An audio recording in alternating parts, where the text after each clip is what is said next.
الحمد لله نحمده ونستعينه ونستغفره ونؤمن به ونتوكل عليه ونعوذ بالله من شرور أنفسنا ومن سيئات أعمالنا من يهده الله فلا مضل له ومن يضلله فلا هادي له ونشهد أن لا إله إلا الله وحده لا شريك له ونشهد أن سيدنا ومولانا محمدا عبده ورسوله أرسله الله إلى كافة للناس بشيرا ونذيرا وداعيا إلى الله بإذنه وسراجا منيرا أما بعد فأعوذ بالله من الشيطان الرجيم بسم الله الرحمن الرحيم إن عدة الشهور عند الله 12 شهرا في كتاب الله يوم خلق السماوات والأرض منها 4 حرم ذلك الدين القيم فلا تظلموا فيهن أنفسكم صدق الله مولانا العظيم.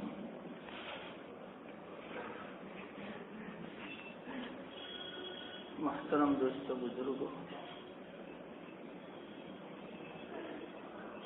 آپ حضرات جانتے ہیں کہ یہ جو مہینہ ہمارا چل رہا ہے وہ اسلامی سال کا پہلا مہینہ ہے. اسلامی نئے سال کا آغاز ہو گیا.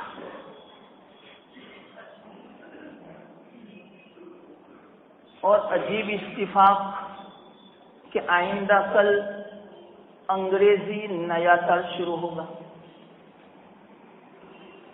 اسلامی نیا سال ہے 1432. مسلمان کے لیے جو اسلام سے محبت رکھتا ہو اس کے لیے ضروری ہے کہ وہ اسلامی مہینہ اور اسلامی سال اور اسلامی تاریخ یاد رکھے. یہ محبت کی علامت ہے. اور میں ضمناً مسئلہ بھی بیان کر دوں. اسلامی سال مہینہ اور تاریخ کا یاد رکھنا اس کا کیا حکم ہے؟ اس کا یاد رکھنا فرض کفایہ ہے. فرض کفایہ کا مرتبہ سنت مؤکدہ اور واجب سے اونچا ہے. آج تک تو ہمیں شاید ہو سکتا ہے معلوم نہ ہو، لیکن آج انشاءاللہ اس کا حکم معلوم ہو چکا تو امید ہے کہ اب کبھی اسلامی سال نہیں بھولو گے اور مہینہ اور تاریخ بھی نہیں بھولو گے. اب تو الحمدللہ آسانی ہو گئی کہ ہر مسجد میں اسلامی تاریخ لگی ہوئی ہے تو کم از کم اس کی طرف ایک نظر کر لیں اور اس کو یاد رکھیں. مسئلہ ہے ہم سنت مؤکدہ کا کتنا اہتمام کرتے ہیں اور واجب کا کتنا اہتمام کرتے ہیں. مثال کے طور پر قربانی واجب ہے، عشاء کی نماز کے بعد وتر کی نماز واجب ہے، تو کتنا اہتمام کرتے ہیں. سن لینا اس سے بھی زیادہ مرتبہ فرض کفایہ کا ہے، واجب سے بھی اونچا. لیکن آج تک کسی کو معلوم ہے کہ ہم نے سن ہجری اتنی تاکید سے یاد رکھی ہو کہ اس کا یہ مسئلہ ہے؟ اور فرض کفایہ کسے کہتے ہیں؟ بعض مسلمان اگر اس پر عمل کر لیں تو دوسرے مسلمانوں پر سے اس کا فریضہ ساقط ہو جاتا ہے. اگر کوئی یاد نہ رکھے تو تمام کے تمام مسلمان گنہگار ہوں گے. یہ فرض کفایہ کا مطلب. لیکن علماء فرماتے ہیں اس کا یہ مطلب نہیں کہ بعض مسلمان علماء تو یاد رکھتے ہیں, ہمیں یاد رکھنے کی ضرورت نہیں ہے. یہ بہت بڑے ثواب سے محرومی کی علامت ہے. ثواب ہے اس کا یاد رکھنا. جیسے نماز جنازہ پڑھنا یہ فرض کفایہ ہے. جو نماز پڑھے گا اس کو ثواب ملے گا, نہیں پڑھے گا اس کو ثواب نہیں ملے گا. تو اسی طرح جو اسلامی سال کو یاد رکھے گا, تاریخ کو یاد رکھے گا, اس کو ثواب ملے گا, اور جو یاد نہیں رکھے گا وہ ثواب سے محروم سمجھا جائے گا. اور یوں سمجھا جائے گا اس کے دل میں جیسے اسلام کی محبت ہونی چاہیے ویسی محبت نہیں ہے. یہ معیار ہے. اب تو انشاءاللہ اہتمام کرو گے, بہت ضروری ہے. بلکہ اسلام کے کتنے احکام قمری سال کے اوپر ہے, سن ہجری کے اوپر ہے. روزے کا ہونا, زکات, حج, یہ تمام قمری سال کے اوپر مدار ہے اس کا. بلکہ بچہ اگر بلوغ کی علامتیں نہ ظاہر ہو تو اسلامی سال کے اعتبار سے, قمری سال کے اعتبار سے 15 سال مکمل ہو جائے تو وہ بچہ بالغ سمجھا جاتا ہے. اور بالغ ہونے کے بعد اسلام کے جتنے احکام اس کی طرف ہوتے ہیں وہ تمام کے تمام لاگو ہو جاتے ہیں. یہ اسلامی سال کا اعتبار ہے اس میں. اور اسی طرح عورت کی عدت کا مسئلہ, طلاق کا مسئلہ, اور اس کے بعد جتنے ایام اس کو عدت میں رہنا پڑتا ہے ان تمام کا مدار قمری حساب سے ہے, سورج کے حساب سے نہیں, انگریزی تاریخ کے حساب سے نہیں, بلکہ اسلامی مہینے کے اعتبار سے. تو اتنا اہم سال ہے اور یہ ہمیں معلوم نہ ہو اور اس کی کیا تاریخ ہے وہ معلوم نہ ہو, واقعتاً یہ افسوس کی بات ہے. اس لیے کہ علماء نے فرمایا اسلامی سن ہجری یہ شعائر اسلام میں سے ہیں. اور شعائر کسے کہتے ہیں؟ اسلامی علامت. یہ سن ہجری یہ اسلامی علامت میں سے ہے. یہ اسلامی سن ہجری کا یاد ہونا اور اس کو رائج کرنا یہ گویا شعائر میں سے ہے. جیسے اذان یہ شعائر میں سے ہے, مسجد کا ہونا شعائر میں سے ہے, داڑھی کا ہونا یہ شعائر میں سے ہے. اسی طرح عرفات کا میدان, مزدلفہ کا میدان اور اسی طرح مینا کا میدان یہ شعائر اسلام میں سے ہے. تو اسی طرح اسلامی سن ہجری یہ شعائر اسلام میں سے ہے. یاد رکھیں. تو شعائر کا یاد رکھنا تو بڑا ضروری اور بڑا اہم ہے. اسلام کی خصوصیت ہے کہ اس کے لیے الگ سے سن ہے. پہلے زمانے میں یہ سن نہیں تھا. اسلام آنے کے بعد یہ سن شروع ہوا. اور کیسے شروع ہوا اس کی بھی تاریخ ہے. وہ مختصر میں تاریخ آپ کو سنا دوں کیونکہ یہ مہینہ اسی مناسبت ہے اور مسلمانوں کو اسلامی تاریخ, اسلامی سن ہجری اس کے بارے میں کچھ واقفیت کا ہونا بہت ضروری ہے. جیسے کہ ابھی میں نے حکم بتا دیا, اس کا کیا حکم ہے. تو یہ جو اسلامی سال ہے محرم الحرام سے شروع ہوتا ہے. یہ سب سے پہلا مہینہ اور ہجرت کا واقعہ یاد دلاتا ہے. سوال پیدا ہوتا ہے کہ اللہ کے رسول صلی اللہ علیہ وسلم نے ہجرت تو ربیع الاول میں فرمائی. مکہ مکرمہ جو چھوڑا وہ پیر کے دن ربیع الاول کے مہینے میں 8 تاریخ کو چھوڑا تھا. تو اسلامی جو سال ہے اس کا مہینہ ربیع الاول ہونا چاہیے نہ کہ محرم الحرام. کیا وجہ اس کی؟ اور اسی طرح عجیب اتفاق کہ یہ جو پیر کا دن ہے اس کو بڑی فضیلتیں حاصل ہیں. اللہ کے رسول صلی اللہ علیہ وسلم دنیا میں تشریف لائے, پیر کا دن تھا. وفات ہوئی پیر کا دن تھا. ہجرت فرمائی پیر کا دن تھا. مدینہ منورہ تشریف لے گئے پیر کا دن تھا. اور مسجد نبوی تشریف لے گئے پیر کا دن تھا. اور نبوت جو ملی سب سے پہلے جو وحی نازل ہوئی وہ پیر کا دن تھا. عجیب اتفاق. اتنے محدثین نے روایتوں کو جمع فرمایا اس پیر کے دین کی فضیلت کے بارے میں. اسی بنا پر تو اللہ تعالیٰ پیر کے دن اگر کوئی آدمی روزہ رکھتا ہے تو اس حالت میں جب اس کے اعمال اللہ کی بارگاہ میں پہنچتے ہیں اور اللہ کے رسول صلی اللہ علیہ وسلم کی خدمت اقدس میں جب پہنچتے ہیں روزے کی حالت میں، تو اللہ کے رسول صلی اللہ علیہ وسلم بہت خوش ہوتے. اسی بنا پر اگر کسی کو معمول بنانا ہو روزے کا تو پیر اور جمعرات کو بنائے، جمعہ کو نہیں. جمعہ کو ممانعت ہے. کہیں ایسا نہ ہو کہ جمعہ کی فضیلت سمجھ بیٹھے اس بنا پر وہ روزہ رکھے. اس بنا پر اللہ کے رسول صلی اللہ علیہ وسلم نے منع فرمایا. ہاں اگر کوئی 13, 14, 15 ایام 20 جو روشن دن ہیں، ان دنوں میں چاند بڑی آب و تاب کے ساتھ روشن ہوتا ہے، اس بنا پر ان 3 دن کو ایام 20 کہتے ہیں. اگر ان 3 دن میں اگر جمعہ کا دن آ جائے اور روزہ رکھے تو کوئی حرج کی بات نہیں، جائز. لیکن مستقل جمعہ کا روزہ نہیں رکھ سکتا، مکروہ لکھا ہے. تو یہ میں نے مختصر حکم بیان کیا. تو اللہ کے رسول صلی اللہ علیہ وسلم نے ربیع الاول کے مہینے میں ہجرت فرمائی. تو ربیع الاول سے اسلامی سال کا مہینہ شروع ہونا چاہیے. ایسا کیوں؟ اس کی مختصر وجہ سن لو. جس وقت حضرت امیر المؤمنین عمر بن خطاب رضی اللہ تعالی عنہ کی خلافت کا زمانہ تھا. یہ بات ہے سن 16 ہجری کی، اور یہ جو مشورہ ہوا سن 17 ہجری میں.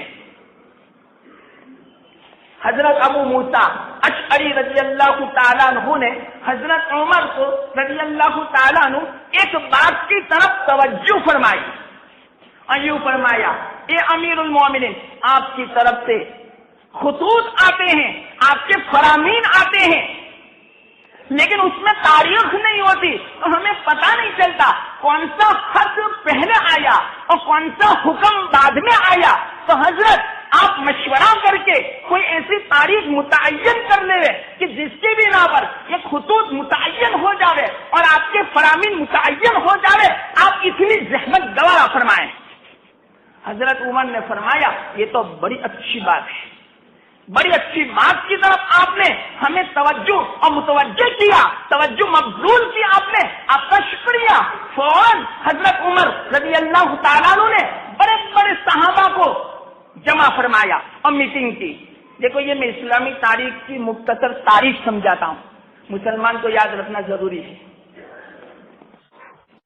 حضرت مشورہ کیا کہ میں نے اس مقصد کے لیے آپ کو جمع کیا کہ حضرت ابو موسیٰ کا خط آیا اور اس میں اس بات کی طرف ہمیں توجہ دلائی اور یہ بات بڑی اہم ہے، تو آپ مجھے مشورہ دو کہ کس سن سے اور کس واقعے سے ہم اسلامی سال کو شروع کریں.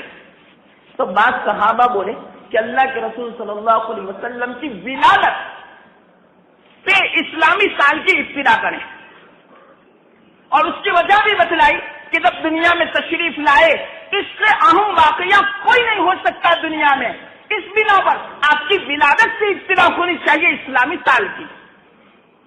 دوسرے صحابہ بولے کہ امیر المومنین، آپ کی جو بعثت ہوئی، آپ کو جو نبوت ملی، اس سے اسلامی سال کی ابتدا ہونی چاہیے. اس کی وجہ بھی سنی کہ اصل تو آپ کی ولادت نہیں بلکہ نبوت اصل ہے، اس بنا پر اسلامی سال کی ابتدا نبوت سے ہونی چاہیے. بعض صحابہ نے فرمایا امیر المومنین، آپ کی وفات سے ابتدا ہونی چاہیے. اس کو بھی سنا. کسی نے یوں کہا، حضرت علی نے اور حضرت عثمان بن عفان رضی اللہ تعالیٰ عنہما نے یوں فرمایا، امیر المومنین، آپ کی ہجرت سے اسلامی سال کی ابتدا ہونی چاہیے. پھر بعد میں سوچا حضرت عمر نے، اور آپ کو معلوم ہے حضرت عمر رضی اللہ تعالیٰ عنہ کی جو رائے ہوتی تھی، ان کے دل میں اللہ جو باتیں القاء فرماتے تھے وہ براہ راست من جانب اللہ ہوا کرتی تھی.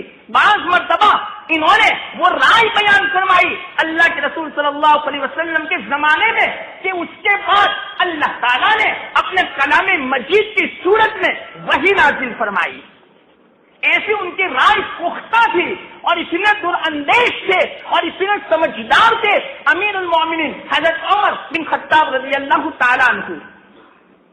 انہوں نے فرمایا کہ میرے ذہن میں ایک بات آتی ہے کہ ہجرت سے شروع کریں، اور اس کی وجہ بھی بتلائی. بہت ساری وجوہات ہیں، میں مختصر آپ کو سنا دوں. حضرت عمر نے فرمایا ہجرت سے اس لیے ابتدا کریں کہ ہجرت کے ذریعے سے اسلام کو عزت ملی. پہلے مکہ میں جو اسلام تھا آپ سب کو معلوم ہے مکہ کے حالات کیسے تھے، کوئی اسلام کو ظاہر بھی نہیں کر سکتا تھا، اور اسلام اور مسلمان گویا مکہ میں دبے ہوئے تھے. اور ہجرت کے بعد اسلام کو جو عزت ملی ایسی عزت ہجرت سے پہلے نہیں تھی. اور دوسری بات فرمائی کہ مسجد نبوی اس کی جو بنیاد ڈالی گئی وہ ہجرت کے بعد، اور اس کی کتنی فضیلت ہے مسجد نبوی کی میں نے بقرعید سے پہلے بیان کی تھی کہ کتنی فضیلت ہے. یہ اس کی بنیاد کب ڈالی گئی؟ ہجرت کے بعد. اور اسی طرح مسلمانوں کو کھلے طور پر آزادانہ عبادت کرنے کا جو موقع فراہم ہوا وہ ہجرت کے بعد مکہ میں نہیں تھا. وہ آزادانہ عبادت بھی نہیں کر سکتے تھے اور اسلام کی دعوت و تبلیغ بھی نہیں کر سکتے تھے. ہجرت سے پہلے یہ تمام کی تمام برکتیں ہجرت سے پیش آئی. اس بنا پر حضرت عمر نے مشورہ دیا کہ ہجرت ہی سے اسلامی سال کا آغاز ہو. پھر بعد میں کسی نے یوں مشورہ دیا کہ بات تو آپ کی صحیح ہے ہجرت سے ہو، لیکن مہینہ تو ربیع الاول آتا ہے اللہ کے رسول صلی اللہ علیہ وسلم کی ہجرت کا. تو اس کے بارے میں مشورہ لیا گیا. اخیر میں حضرت عمر نے یوں فرمایا میرا یہ مشورہ ہے کہ محرم سے ابتدا ہو. اور اس کی وجہ بتلائی کہ محرم سے اس لیے کہ زمانہ جاہلیت سے پہلے سے اسلامی سال کی ابتدا محرم سے لوگ مانتے ہیں، اور حج میں جتنے بھی لوگ آتے ہیں وہ تمام کے تمام حج کرنے کے بعد محرم کے مہینے میں اپنے گھر تشریف لے جاتے ہیں.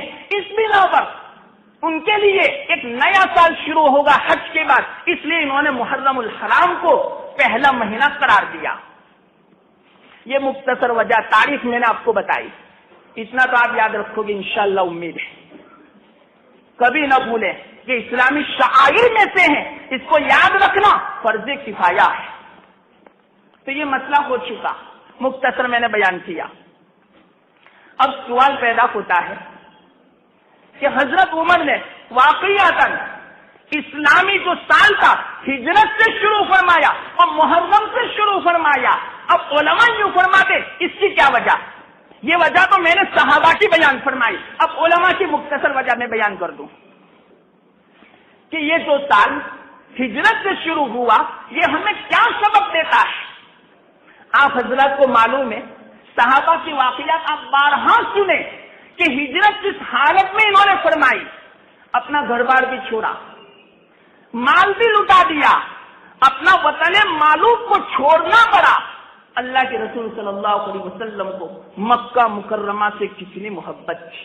جس وقت مکہ چھوڑ رہے تھے جب ایک پیڑے کے پاس چوٹی کے پاس جب پہنچے تو مکہ کو دیکھ رہے تھے افسوس کی حالت میں اور رونے کی حالت میں، اور مکہ کو مخاطب کیا اے مکہ کی سرزمین تو کتنی پیاری ہے، تو کتنی محبوب ہے، مجھے مجبوراً چھوڑنا پڑا. اگر تیرے رہنے والے مجھے نہ نکالتے کبھی میں تیرا ساتھ نہ چھوڑتا. یہ ہے مکہ کی سرزمین. اور مکہ کی سرزمین کیسی ہے اور وہاں کی کیا چیزیں عجیب و غریب فضیلت رکھتی ہیں، اس کے بارے میں نے 3-4 جمعہ آپ کو پہلے سمجھا دیا تھا. تو ایسی جگہ کون چھوڑے؟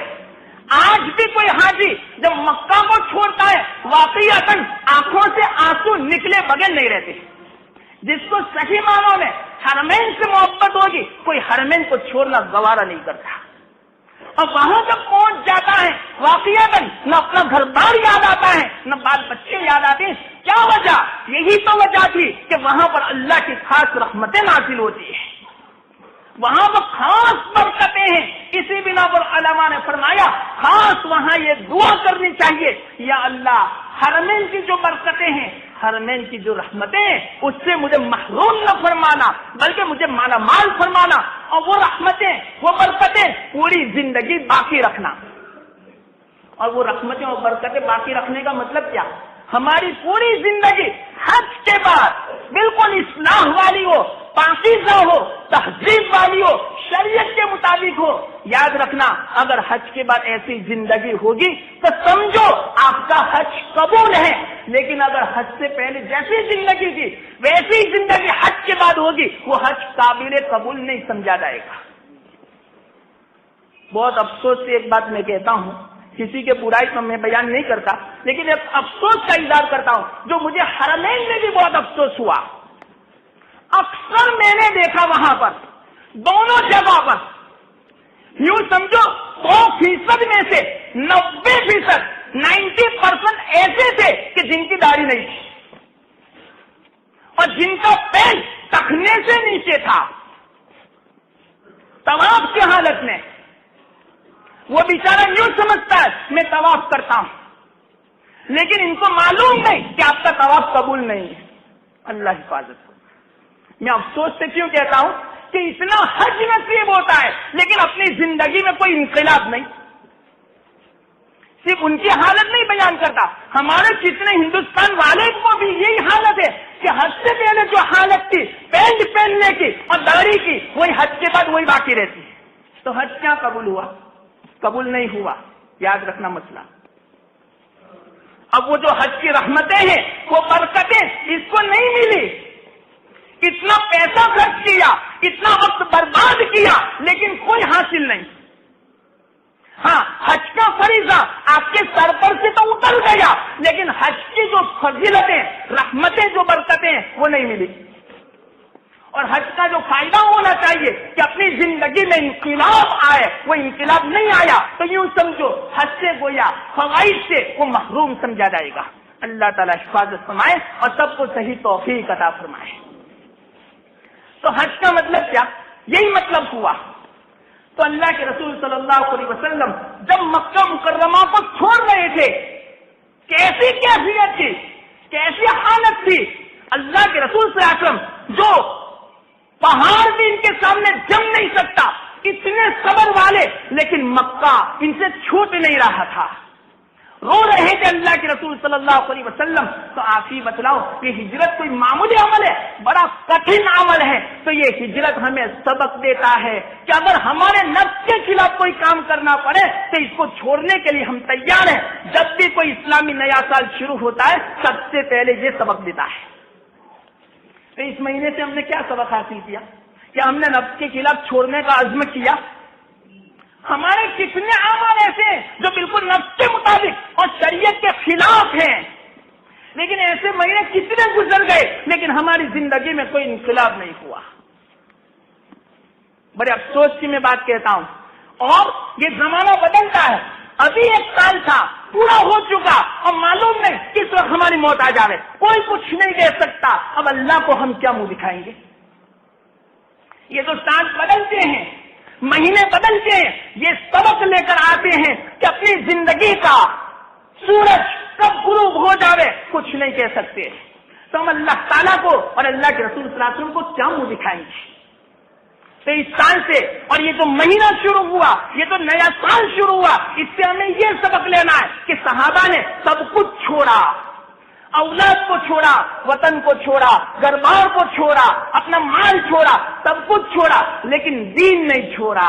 اور آج ہماری حالت کیسی ہے؟ سب کچھ ہم چھوڑنے کے لیے تیار نہیں، اگر دین چھوٹ جائے کوئی حرج کی بات نہیں۔ آج کل ہماری زندگی دیکھو کیسی زندگی ہے۔ اس مہینے میں حضرت امام حسین رضی اللہ تعالیٰ عنہ نے اپنے پورے خاندان کو اللہ کے دین کے خاطر قربان کر دیا، لیکن اللہ کے دین کو قربان نہیں ہونے دیا۔ یہ بھی سبق علماء نے بیان فرمایا کہ محرم الحرام کیا سبق دیتا ہے۔ کیوں؟ ایک مختصر میں آپ کو وجہ بتلا دوں۔ 2 امامت ہے، ایک امامت صغرا، ایک ہے امامت کبرا۔ امامت صغرا کا مطلب کیا؟ ابھی جو امام صاحب نماز پڑھائیں گے ہم کو تو وہ اس کو بولتے ہیں امامت صغرا، چھوٹی سی امامت۔ اور ایک ہے امامت کبریٰ کہ وہ امام جو نماز پڑھائیں گے ان کے پیچھے ہمیں چلنا پڑے گا، اگر آگے پیچھے ہو گئے ہماری نماز صحیح نہیں. اس کو بولتے ہیں امامت صغریٰ. اور ایک ہے امامت کبریٰ، بڑی امامت. بڑی امامت کا مطلب کیا؟ پوری حکومت کو سنبھالنا اور امیر المومنین کا بننا، اس کو بولتے ہیں امامت کبریٰ. اور امامت کبریٰ کا مستحق کون؟ جو متبع شریعت ہو، شریعت کا پابند ہو، جس کے دل میں دین کی عظمت ہو، محبت ہو، اس کو امامت کبریٰ کا حق پہنچتا ہے. یہ مسئلہ ہے. تو جب حضرت امام حسین رضی اللہ تعالیٰ عنہ نے دیکھا کہ آج کل امام یزید بنا ہوا ہے، حضرت امیر معاویہ رضی اللہ تعالیٰ عنہ ان کا صاحبزادہ یزید بنا ہوا ہے، اور امامت کی جو شرطیں ہیں اس میں پوری نہیں اترتی، یزید کے اندر اس معیار کی شرطیں نہیں اترتی.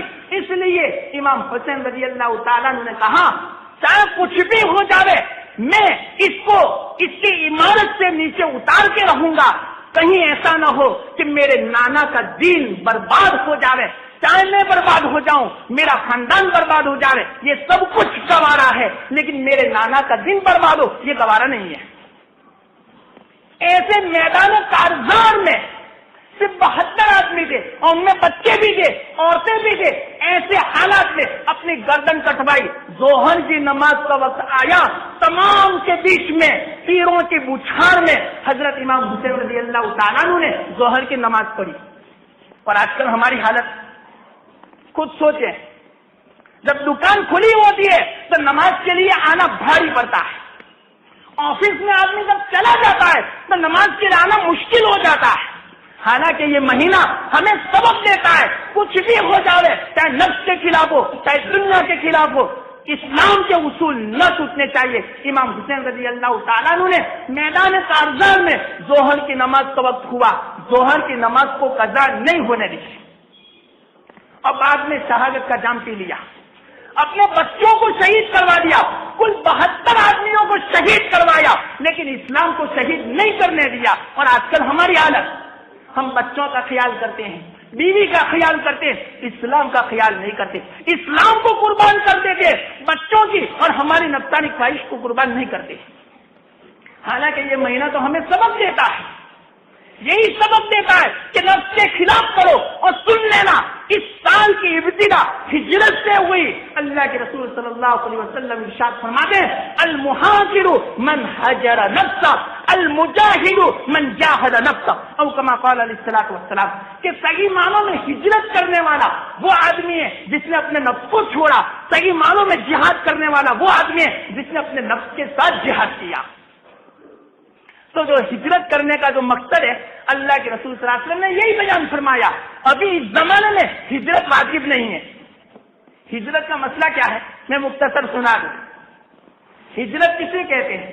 ایسی جگہ پر جہاں پر صحیح معنوں میں آزادانہ طور پر اطمینان کے ساتھ عبادت کو نہ بچا لا سکے اور اسلامی احکام کو نافذ نہ کر سکے، تو ایسی جگہ کو چھوڑنا واجب.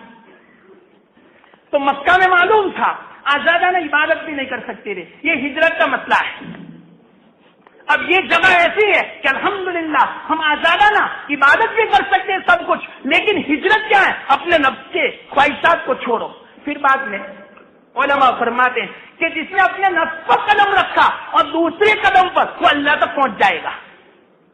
بات کہتے ہیں کہ اللہ تک پہنچنا بڑا دشوار ہے، کوئی مشکل نہیں، دوسرے قدم میں آدمی اللہ تک پہنچ سکتا ہے. ایک قدم نفس رکھو یعنی نفس کے خلاف کرو اور دوسرا قدم اللہ کی بارگاہ میں، وہ اللہ کا مقرب بن جائے گا، وہ اللہ کا بندہ سمجھا جائے گا کہ جس نے نفس کے خلاف کیا. تو یہ مہینہ ہمیں سبق دیتا ہے نفس کے خلاف کرنے کا. تو ہجرت سے کیا سبق لینے کا؟ اپنے نفس کی خواہشات کو چھوڑو. اور اسی طرح اس مہینے میں جو واقعات ہوئے وہ تمام کے تمام واقعات ہمیں یہی سبق دیتے ہیں کہ اسلام کے خلاف جو کچھ بھی ہو جائے سب کو قربان کر دیں گے، لیکن اسلام کو قربان نہیں کریں گے، اسلامی اصول کو نہیں توڑیں گے. یہ اسلامی سال کی میں نے مختصر تاریخ سنائی اور اس مہینے سے اور اس سال سے ہمیں کیا سبق لینا چاہیے وہ میں نے بالکل مختصر سنایا. اسی لیے مختصر سنایا تاکہ آپ کو یاد رہے, اور یہ یاد رکھنا فرض کفایہ ہے, اور تاریخ کا یاد رکھنا بھی فرض کفایہ ہے.